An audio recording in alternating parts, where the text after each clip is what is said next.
with the energies that are bombarding this dimensional frequency that we are living in at this time, in the 2020s, we have this wonderful opportunity where this nanosecond of time in an eternal space from 2012, where this energy has begun to ramp up and begin to really come into a higher level, a more quickening speed. We have this opportunity as a collective consciousness to evolve and to empower ourselves and to move into a new paradigm, and to shift from the paradigm of victimhood, and where we choose to, well, many people choose at least, to want to be parented by governments and public agencies, to no longer be children and to grow up and to find the strength within themselves to become personally responsible for their lives in every single way. Every single way, from thought, deed, and action. From the very basis of their existence, the present moment, to look to be personally responsible for everything in their lives. Everything in their lives. The opportunity is presenting itself in every moment we live, for us to step up, empower ourselves, to study, to understand ourselves, to know thyself, to know who we are, what we are, and to move from that place into the world empowered, and to create the reality we choose to create. The option's always there, the offer is always there, and the agreements that we choose to make with life are always there for us to make, for us to choose from a place of empowerment, not a place of victimhood. Now for me, in the last few months, in the last couple of years in fact, for me in 2020, when this whole health crisis narrative and the powers that be pushed into their ramping up their game towards making Agenda 2030, Agenda 21 a reality by 2030, when they ramped it up by creating this health crisis horseshit narrative, and it really is horseshit. The more you study it, the more you look into it, you see it for what it is. But everything they've done is an offer. It's an offer. And this is the whole thing about the system and how it works. These beings that have had the control system in place for thousands of years, almost up to the time of Atlantis and beyond Atlantis, back in time, these beings that have had control, and their human puppets that they move through and they utilize in order to continue this control system, they always show you what they are going to do. It's part of the spell. In order to cast the spell, they have to show you what they're going to do. They have to tell you what they're going to do, and it becomes an offer, because this is a free will universe, right? This is a free will dimension. This is a free will frequency band. In order for them to actually continue with that system, continue with that machination, and to continue with the process of the control system, they have to offer it to you, they have to show you, they have to tell you what they're going to do, so you, or us, collective consciousness embodying yourself in human bodies, living man, living woman bodies, make the decision to accept the offer. Through acquiescence, through obedience, through complying. This is the nature of the game. We have to accept the offer in order for it to happen. And this is where your power comes in.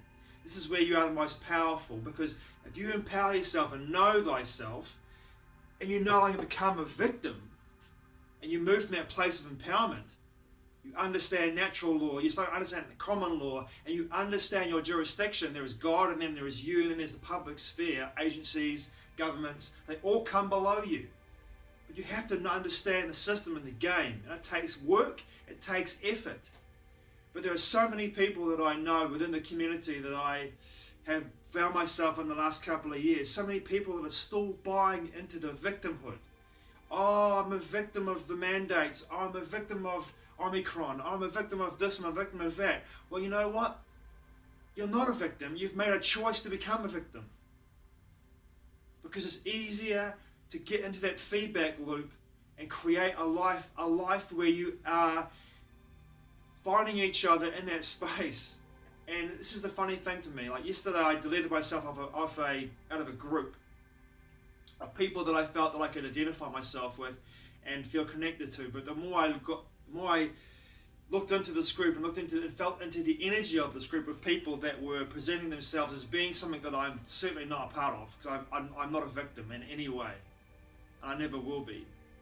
But this group portrayed themselves as being very spiritual and conscious and wanted to create a paradigm shift.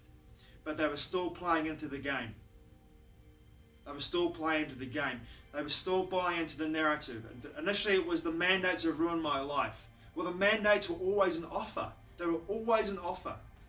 Always. And that was it. They told you what they're going to do.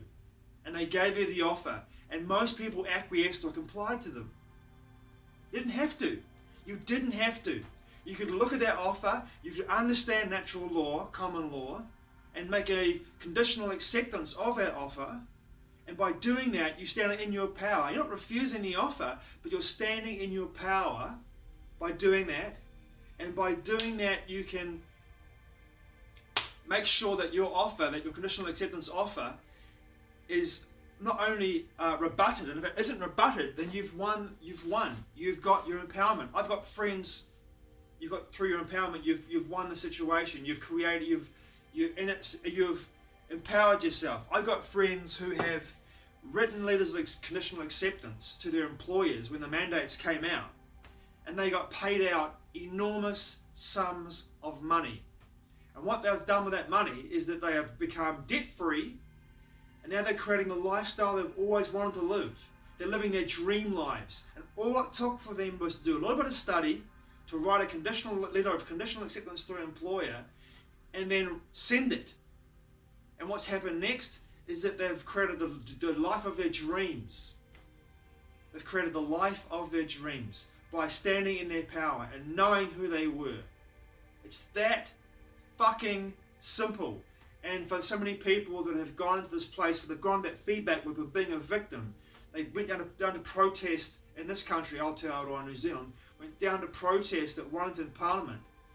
Protesting is like begging to a public agency, to the government, to drop the mandates, to give us our lives back. You're begging for your lives back. You're creating a feedback loop, an energetic feedback loop into the system, giving the system the energy that it requires to continue its machinations, to continue its energy, to continue its course to where it wants to go to.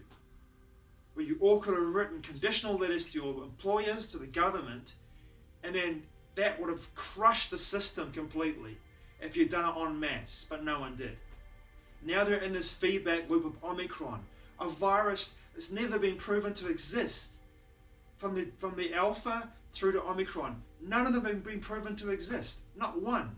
It's all been created in silica, on a computer. It hasn't been created, it hasn't been shown to exist. But these people all still buy into it. They all buy into germ theory because they don't do the study, they don't look at the information, they don't read the white papers, they don't take the time to empower themselves to understand that germ theory and terrain theory are two different things. One makes pharmaceutical companies hundreds of billions of dollars a year, one makes them none, and one makes more sense than the other. When your body goes into a detox and you release toxins out of your body, you get sick, and that is a viral sickness. I'm trying to find the word there, the viral sickness. When you feel sick, it's your body going into the form of detox. That's what's happening. But in their heads, they believe they're going to get this transmissible virus. But viruses aren't transmissible. Do the research for yourselves and find out. They're not transmissible. They're not. You look at the work of Dr. Sam Bailey on Odyssey. Look at her work in regards to and with her husband's work as well, in regards to the idea of transmissible viruses. They're not transmissible. The evidence is all there. Look at germ theory and look at terrain theory. Look at the work of Dr. Thomas Cowan. Look at the work of Dr. Andrew Kaufman. Look at the work of Tom Barnett. Viruses are not transmissible. They're not. The proof is all there for you to look at. But these people buy into this feedback loop, and to me it was so frustrating when I was seeing this from people that supposedly are conscious and wanting to create a new paradigm. They're still in this victim mentality. They're still in this feedback loop of like, we are all in this together. We've all been destroyed by mandates, and now the next level of the feedback loop is we're all in this together. We've all got Omicron. We're all been sick. We are not being sick. It's all in your fucking heads. It's a mind virus. Wetiko mind virus has got into your heads. And as soon as you become mindful of the fact that that's what it is, it's a mind virus, and then you can't pass on and have transmissible viruses. It doesn't happen. It doesn't exist. It's not a reality. Then you begin to realize that your body's going through a detox. That's a good thing, not a bad thing. When you get sick because your body's releasing toxins. What does that mean?